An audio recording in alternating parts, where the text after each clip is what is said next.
Hey, welcome to Hear Us Out. I'm Paul. And I'm Patrick. And how's it going, Patrick? How are you doing?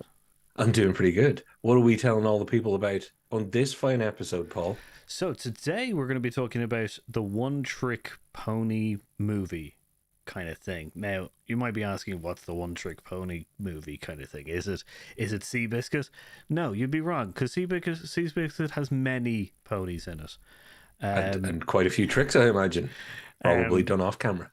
we're talking about movies that are essentially what should be deemed the experience movie. So they're the ones that focus on one element of the movie kind of experience or movie kind of making elements, particularly the visuals, which is and kind of get themselves lost in like kind of lost in that getting that Yeah. right and not really having like a fairly good well out thought story or really focusing on the which is the performances or something. Now I do want to put a preference here, putting a little asterisk here. um it's not Oscar level stuff that we're looking for, you know. Yeah. Like, it's just there's some of these movies where you're just like, oh, that performance was a little ropey, kind of thing, or the story had too many plots and stuff. Well, not to bury the lead too much. Avatar is going to come up because, by the way, it's official, rubber stamped, sealed. Avatar 2, the Way of Water or the Water People, the Search for More Water, whatever the hell it was called. Water World 2, Avatar Part 2 is the most profitable movie of 2022. And what that means, in case you can't guess, I don't have a whole load of massive love or respect for Avatar 2. I have respect, not love. Um, a lot of people who went to see it, aren't massive fans either, but you go and see it because you're like, oh, this could be a big spectacle. Um, but its one trick is that Avatar is pretty. It's a Very. big, pretty visual. It's a big, shiny thing on screen. And after sitting through another 3 hours of another Avatar being a big, shiny thing on screen, I can say that its one trick was that. And the rest was vacuous, I think is the word I'll use. So I have Well, no problem with people making action movies. I have no problem with popcorn movies, turn your brain off. But when stuff starts making the most money of all time, when stuff is making the most money of any given year, it's a worrying one, Paul, because filmmakers can start being encouraged or choosing to themselves focus on let's make this shiny and maybe let's not spend as much time on our script or our casting or anything else. Let's allocate the money to the shine and not to the actual story supporting goodness. yeah, this is so the origins of this story or this episode literally arises from the fact that there's a lot of studios out there who don't have anything to answer for or don't have anything for the answer against the MCU or the DCU or kind of, even the boys or third party Dark Horse and stuff like that, comic book movies, because comic book movies are just in trends, are in vogue. Phase 4 would suggest otherwise, but which goes we won't go there. But yeah, it's studios who don't have these kind of properties or something are looking for something to kind of fill their coffers with kind of with money, and they're looking towards the experience movie. And the thing is that Avatar and Avatar 2 have proven once again that, like, the prettiest movie in the world will be able to make so much money that it will be able to override essentially any of the good MCU kind of or DCU movies. And this is sending a bad message out towards the world of studios going, yeah, you don't really need to focus on, like, plot or performances or, just really, really get your visuals down. Like, make it as pretty as possible, and then you're going to be able to just absolutely milk like, the people as Yeah, possible. Like, the thing is that Avatar is a very beautiful movie, I will say that. yeah, And also I understand that there's a deep fan base there that particularly likes it. Not going to rag on you guys, you like what you nope, like, that's it, you know. But the problem is that this sends out a message to other studios, as we said, that this can be, the way forward for them to make more money. and we're just saying that that's a dangerous thing to set a precedent for. Yeah, there is a definite there's a definite downside that could come with that. And hey, when we say pretty, we don't mean wonderful cinematography, and we don't mean, Banshees of Inisherin is one of the prettiest movies I've seen in quite a long time. By the way, I love it. Recommend it highly to everybody. It's not going to be everybody's cup of tea. Banshees of Inisherin, worth the hype. Excellent movie. But it's incredibly pretty, and it's incredibly well shot, and it's all sorts of beautiful. That's not really the thing, because it's a story driven, it's acting, it is everything that happens to also be executing really well on its visual. There's a difference between that and Avatar, and if you watch them back to back, you'll pretty much see the difference straight away, but you'll also feel the difference, because the experience, and I have a problem with that term, because we both love movies, and let's face it, the experience that we're always talking about trying to get is an emotional one. It's an emotional reaction. It's an emotional connection. Don't get me wrong. We love going to something and being all technically wowed and going, it's amazing how they did that. I'd love to know where amazing practical effects, amazing special effects, clever shots, brilliant transitions. All these things are great. But you go to feel. You want to either connect or be disconnected, whatever it might be. Yeah, Paul, I don't know what examples you want to use, but if you want me to pick one that's a great kind of slippery slope example, Yeah, go for it. me, it's Transformers. Because Transformers, the first movie, was the perfect example of a popcorn action movie with, all manner of visuals because it had to have them. Yeah. I'm not saying it's, this is not Laurence Olivier level stuff. We're not talking that this is not going to be Oscar bait anytime soon. But you can see, once Transformers made a lot of money, a lot more money in Transformers 2, 3, 4, 5, 6, 7, whatever the next one is going to be called. A lot of the money is now going, make sure this is just a visual spectacle. That's why they got progressively worse. It's not that people can't write a good movie. It's that they were being forced, I imagine, or at least encouraged, or there's a feeling, okay, we got to make sure we have our action beats, fair enough, but we've got to make sure they're visual action beats. And in between all of that, we've got to keep more visuals, keep pouring juice into their eyes, and they won't realize these stories are getting worse and worse and worse. And oh my God, Mark Wahlberg's there. I think you can get halfway through some of the Transformer sequels and realize, oh my God, I didn't even realize that actor's now joined the franchise, because you're just being hit with CGI bullets. But yeah, that's the thing, because like you can see on the screen just one of the scenes from the first movie, which is essentially Roadblock, or essentially running after which is, I think it's Roadblock, or chasing after Optimus Prime. Like it's visually nice, and the first one, it had that nostalgia buzz going on for it and everything like that. But as you say, they just got progressively worse in the sense of kind of like dumping out story, because everybody loves the scene in the first one where, like, the US military kind of cracks down, and Michael Bay is one of the best people that ever can make a scene with the US military, which goes, but because that scene became very popular, essentially he just runs with those kind of scenes a lot within the other ones, and it's like, it's more the fact is that they plan out the scene and then make a movie around like several scenes that they put together because they're really nice, and they're definitely going to get people to watch them. Now the Transformers are just one example of this kind of thing, which is but there are other ones who kind of play on nostalgia, like the Transformers one, and that is and I'm really, this is going to be Ready Player One is another one that I have a big problem with. Movie I love to hate. Book I loved to love. Yeah. And that's part of the problem. Book fantastic, movie not so. This is the thing, because this feels like a we love the book, we love like everybody in it. It's an alright film. We have problems with it, kind of thing. It's definitely one films that we definitely felt like could either be made into two, like a trilogy, or two films, just with the amount of story that you could tell with this.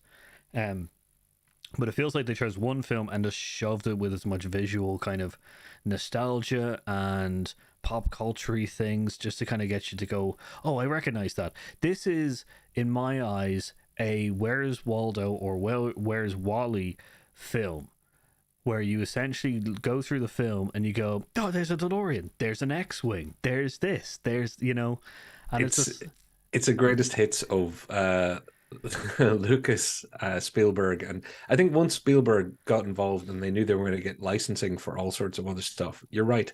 It's a spot the reference. which is just, it's not the greatest in like setting the precedent, because this is as we said with Transformers, it's a film. Transformers was a film that got a franchise that progressively got worse. This could have been an absolute amazing film, an amazing like trilogy or two-part story, and they ruined it because they just essentially wanted to chuck in as much visuals. And believe me, like, they have like the Iron Giant in it. Like, they have the Iron Giant in it. They have Genji. They have lots of other people as well. I lost my like mind when they showed the Iron Giant. But when I left the thing, I was just like, they could have done that movie so much better. I'm really happy that they put the Iron Giant in, but they could have done that movie so much better than what they've done. Yeah. You know, and this is I mean, I this. think it speaks to it, Paul, because you're like, in case you haven't worked it out, folks, Paul's a huge Iron Giant fan.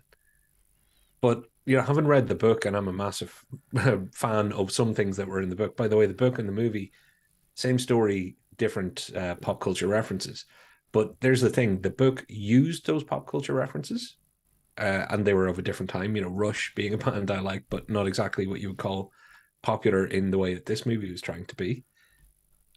What they did was forget that the book used those things as part of the story, but it was not the reason for the story. Whereas it was a case of, okay, we're going to have to make this a visual treat where we cram in all these things, because that was a huge feature of the book, but it wasn't the story. It wasn't how the plot was driven. Just the shininess of it all. There had to be meaning behind each thing, and they missed that completely. Yeah, no, I couldn't agree more. They just, yeah, they took the wrong parts of the visuals or the pop culture kind of references and stuff like that, they and they used it as kind of more of a kind of showpiece rather than kind of it's part of the puzzle that's going on within the universe, kind of thing. Um, is there Well, any other ones that you want to choose from? In the other ones, just as we go forward, yeah, like once again, we are pointing out that these films are like, they're films that just have lost their way focusing on the visual element of movie telling. Like, yeah. so like that's the point of this. It's not to just drag these films down. It's just like you need to do better, Hollywood. Like, make it visual, but make it, an all round kind of solid film a little bit more. Like, as we said, we're not looking for Oscar level. We're looking for No, like Top Gun Maverick. yeah, and again, anything that's done with love, care, and attention usually works out. It's once you start seeing, and again, I'm going to pick on Avatar. Once you start seeing that you can really get away with a subpar story, and you can really get away with a lot of subpar acting, etc., etc., etc. But if it's all icing and no cake, and people are still eating it, all they're getting are the bad calories. But it's when everybody is eating it, because you don't want to miss it. Like, I saw Avatar 2 in the cinema because I thought I almost felt a responsibility, Paul. I was like, I have to see this in IMAX 3D because I've got to give it a go. I got to see if the experience is worth it, blah blah blah. I knew we'd have to talk about it at some stage, but we're not complaining about visuals. Visuals are wonderful, beautiful movies, well-made movies, incredibly interesting new takes, new technologies. It's if everything else is sacrificed, and that's what is the big sell. And then that sell becomes so important. The way business works, people will look at the thing, hey, look at all this icing that's moving out of the shop right now. Let's stop making cake. Let's start making pure candy bars. And anybody out there who thinks that this is us bagging on MCU or DC films, or the rise of the comic book movie, I think they do not fit this category for the most part. There's probably one or two that you could maybe wave a little bit of a stick at, but oh gosh, would we not be complaining if it was the other way around? And a movie has no great visuals in it, but it's all story. Because that's what a lot of movies start off as when there's no budget, when there's no anything else. Movies start with, hey, I've got an idea and a story to tell. Your budget dictates your visuals quite often, your ability can dictate it too. But when money is involved and you can buy visuals and you can buy Ready Player One level, let's put a DeLorean, let's get an A-Team van in there for older people, let's get something from Initial D or Gundam or whatever it might be. That's where money starts corrupting storytelling. And Avatar made a lot of money. Avatar 2 is Even still more. making a huge amount of money. Avatar 3 is going to make a load. Is it a bad sign for big screen storytelling? And I can see people in the comments, and by the way, hi Brew, hi Pop, talking about eye candy, and we're in the phase now where is it worth a cinema? Is it a cinema movie? I have said that, and I've actually said it about films that don't have big visuals, but you want to be with a group of people if you can, or it's just sounds great or whatever it might be. So Well, yeah, like, Paul, I'm this was Paul's idea, by the way, everybody. And the minute he said it, I did that bouncing up and down in my seat thing where I was like, I kind of want to talk about this. It's a good one. like that's the thing, because as the comments are saying, like, is it worth seeing in the film and stuff like that? And as we said, we're kind of mentioning experience movies. Um, The Quiet Place is an experience movie with a good story. It doesn't have amazing visuals or anything like that. It looks nice, like, but and the monsters, like, are not the most kind of, out there, which could say, like, they're not the Navi kind of level of graphics or anything like that, but like they're still fine within the context of the movie. But that's a movie that does the experience level, focusing on, like, one aspect quite well, but not losing itself in the others. It's true. So, like, and the thing is that it's a fairly simple story. It's just the survival of one family in this world of kind of like, you can't really make a noise and stuff. And so, like, it's proving the fact that if you're going to focus on one element, don't negate the others, you know. And as I said, like Avatar is probably just the easiest target of this, because it is very beautiful, like, visually. And it just feels like James Cameron is a caliber of director that could definitely put more, and it's his baby as well, that he could definitely put Yeah. more into the story, and, like, Yeah. not just make it like make it a little bit more complex, a little bit about the worlds and stuff like that. But, like, so that's, I think that's the target of this kind of thing. It's just like, you can do better, like, don't be there's because there's several out here that we can talk about. There's, which is James Cameron's film, which is the Elisa, which is Battle Angel, which is essentially going to have another movie and stuff like that. It was a very gorgeous film and a great one to kind of, like, you know that showed that also some anime things taken seriously would be able to be doing well. But the visuals, the trying to get it so visually right, online with the anime and the manga, it lost a little bit of something. So, like, it just feels like this is the trend of those kind of movies. It's just that they focus a little bit, and the whole thing is that it's not pure CGI. Like, this also has live actors in it. It's just like, certain people are mocapped. Like, And well, like, I haven't seen Alita, and I'll be honest, one of the reasons is watching the trailer, I got the feeling that, and it's one of the things we're talking about. When something looks too shiny, sometimes I get a little bit concerned and think, yeah, I don't know if that's necessarily going to be for me because I don't know if it's going to concentrate enough of the rest of it. I'm sure it's a fine film in many ways. I haven't seen it. I will probably see it someday. I'll get around to it. But and I'm going to choose my words carefully because I know it has a lot of fans, and I'm not going to pick on something I haven't seen. But it sort of screams that kind of, look what we can do, and we're going to tell this story. I never like the look what we can do. It's just because you can doesn't mean you should. Sometimes when it's and that's where Cameron's obsession when it comes to Avatar, I think, is leading him away from the amazing filmmaker he was. Because now he's obsessed and, spending 15 years making Avatar movies. uh, showing what technology can do. And I'm starting to wonder, are there scenes that exist purely because somebody thought that'll make it great? And I'm not talking in a cinematographic way, but more of a, I bet we can do amazing water. I'll bet we can do amazing, algae floating by. It's not. I'm not going to sit in the high horse and go, it's not filmmaking. It still is filmmaking. But if it's winning all the big prizes and the movie making business goes that way, we're going to have a tough time getting the rest of the films to get any funding at all. Because these things are expensive. They make their money back, but they're not all we need. No, like that's yeah. It's just doing it like yeah.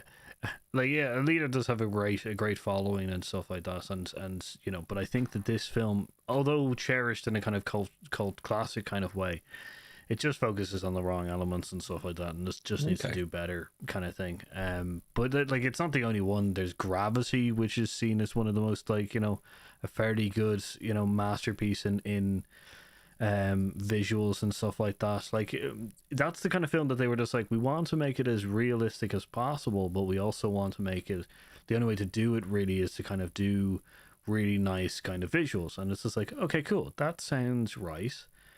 If you want to do more better visuals and stuff like that, so that you can follow kind of how you'd act and stuff like that in space, then go for it. That's great. But you're making a movie, don't forget, so the storyline needs to be also kind of there as well. It can't just be a tiny piece of the puzzle, which is because this is mostly just about a person who can't hold on to anything. Which is I think I enjoyed Gravity. I really liked Gravity, but I'll be honest, I saw it in IMAX 3D. I think it was 3D, yeah, and it was great. I haven't come back and watched it since, and here's me sitting here saying I like it. And any movie that I go to the cinema and I like, I do tend to watch again outside of the cinema. So there might be something to what you're saying, Paul. There might be something to what you're saying. Yeah, it's like you can. Once again, we're not gonna stop you from enjoying it. We're not saying we're not the movie police going like you can't enjoy these films. It's more just look, we want you to enjoy these films, but film directors need to focus on other stuff. That's and I know that we're kind of banging on that drum a little bit too much, but like, yeah, there's one that's like is going to probably get us like this one I definitely understand. So this is, I'm not going to bear it. Is it? then just go for it. It's Mad Max. Like Mad Max is a beautiful film. People love it. Like we like it, but yeah, it's not really like it. Not the. I don't think it's the masterpiece that everybody keeps saying it is. Exactly. But it's like it's mostly to do with the actual practical effects that they've done. Now they did them really well and stuff, but like if after the movie essentially just memes start where it's just like that's literally the largest U-turn that anyone has ever done, like it's ridiculous. And it's like you just constantly have jokes about the fact that the entire movie is them trying to escape and then make a giant U-turn back, and you're just like, what was the point? There and back again, a Mad Max story, as I called it. But Paul, again, because we kicked this film so hard so often, everybody's got to remember, like this film, Yeah, respect this film. Blown away by so much of how this film was made, but I can't disagree with Paul on this. It's so unlike Avatar, I think this is one of those ones. It's really good, but its overrated angle comes from the fact that if you get into the visuals, you can forgive all of the flaws that this film has, and that's a worry too, because it has a lot of flaws. As you've pointed out, Paul, the basic underlying premise being one of them, which sounds important to me. I don't know now that I say it out loud. It's bloody good, but it's not. It is not within an ass's roar of where people put it on all of their great movies of all time lists. yeah. Like I guess that's really what we're talking about. It's kind of like the visuals are blinding you to the rest of the film. You're just like, oh, it's so gorgeous. It's like it looks great, kind of thing. That you are forgiving elements that in other films you would definitely not forgive as well. like, and so that's I guess that's, yeah, it's funny that in the video itself we were able to we were able to capture that There kind of you thing, go. because like there's films out there, there's which goes, I'll run through these two quickly, which is Speed Racer, which is like, I got a headache when I watched it because it's too much visual kind of thing, which is the other side of the fence, which is the fact is that it could go like, it could be just like, we're focusing on the visuals and we're really going to hammer these home, and it's just like, great, you're giving me epilepsy. And then the other side of that is The Great Wall. Now, if you haven't seen The Great Wall, don't worry about it. Matt Damon's accent isn't going anywhere. Also, you should automatically be worried about the fact that the poster is his face pretty much 90% of the entire thing. That they were just like, don't forget, The Great Wall has Matt Damon in it. And here's his massive face in the poster, just so you don't forget about it. And then here's a There you go. tiny bit of the wall. But this is the thing. It's like, just in case you're like, you catch on to this, the guy Jason Bourne. We've got Jason Bourne in this. You like Damon stuff? He's dirty. He looks like there could be actiony stuff. Come along. Yeah, I haven't seen that one either. But it's because so many people have said it's muck. So this is the thing. It focuses very much on the aesthetics of the costumes and some of the sets and stuff, which is beautiful. It's just that it's not a great story overall. Like, Right. and also has a lot of plot holes and stuff like that. And it does worry me when you essentially have to go, yeah, Matt Damon's in this. We will make sure that you know about this. William Dafoe's in it, and also which is Pascal is also in it as well. Oh my god. Yeah. So lots of people I like, and yet I didn't even know that because I'd heard so many bad things. So are there any more you want to squeeze in? Because I think we've made our point. I think I think there's one. What about the Matrix sequel? Says somebody in the comments, Paul, and I know that was on the list. Yeah, so I'm going to run an ad. We're gonna have to run an ad quickly, and then we'll come back, and then we'll finish this off. And I think Okay. So we'll be back in a couple of minutes. See you in a bit. Stick around. Hi, I'm a regular person, just like you. I don't have dead, lifeless eyes or anything. If you're like me, you're frustrated with the trash that keeps getting served up to you by the internet. Well, do I have good news for you? I've found Hear Us Out. These two handsome, intelligent, and not at all egotistical folk talk about everything to do with the world of entertainment, covering everything from how movies are made to what TV shows you really shouldn't miss out on. I know, a service like this must cost an awful lot of money. Well, have no fear. It's all available for free on YouTube, with an extensive back catalogue and new episodes every Thursday. To take advantage of this, all you have to do is go to their channel and hit the big red subscribe button. Insider tip: hit the little bell to get notified of any new bonus content. Add some colour to your life. I know I could use it. Hear Us Out. 3D talk in a 2D world.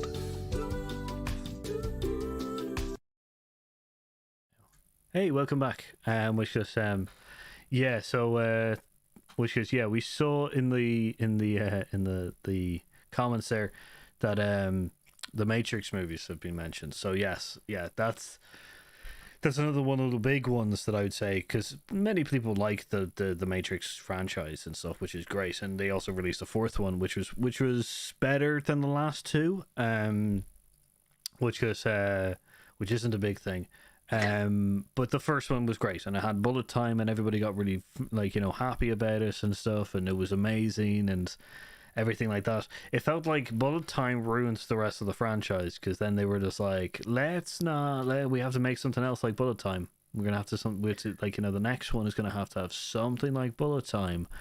Yeah. And what they went with, which was awful, was the whole stopping the bullets. And him pick and it's just like, he did that before, Well, look, let's face it, the Matrix. There's Paul, you picked some great examples, and for a minute there, I thought we were going to end the episode and not go to ads. But I know pop culture. Your comment meant we couldn't skip because this was on the show notes that Paul shared with me. The Matrix is a perfect example. The Matrix trilogy, the first three in particular, because the Matrix itself, first movie, is great. Also looks amazing and looked amazing at the time. Lots of groundbreaking stuff, lots of cool stuff. Bullet time, rippling glass, all sorts of cool stuff.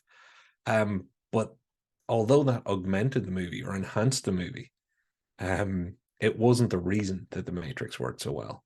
And then Reloaded and Revolutions proved that it wasn't the visuals that made the story, because they kept going with big pieces and lots of CGI and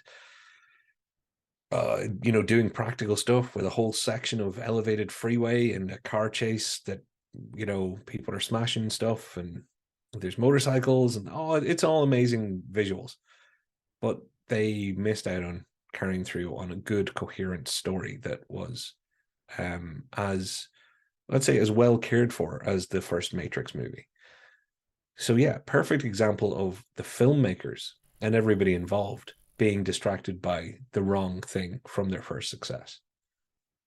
And that, if that doesn't encapsulate what we're talking about, I don't know what does, really, actually.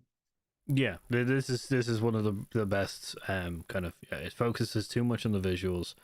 It's like they really felt like they had to recapture something. The third one gets the worst of the bunch because the end fight is so much CGI that, and in the nighttime kind of thing, which as we've always said throughout, that became a trend.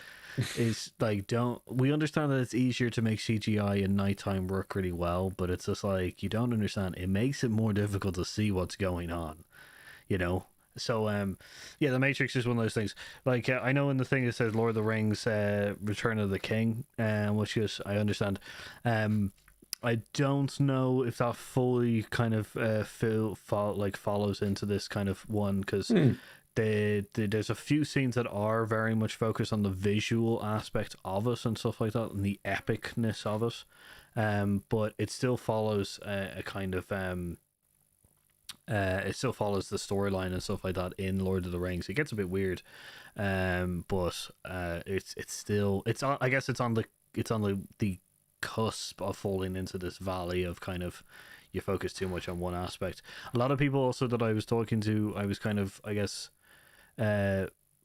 you were workshopping this idea. Yeah, I was like, pushing this out in the kind of way, and a lot of people said the Hobbit trilogy as well. They focus more on visuals than the actual story, and I don't think that's true. I just think that people like that they could have shortened that show down, or that movie franchise down a bit. I still haven't seen all three because I got pissed off.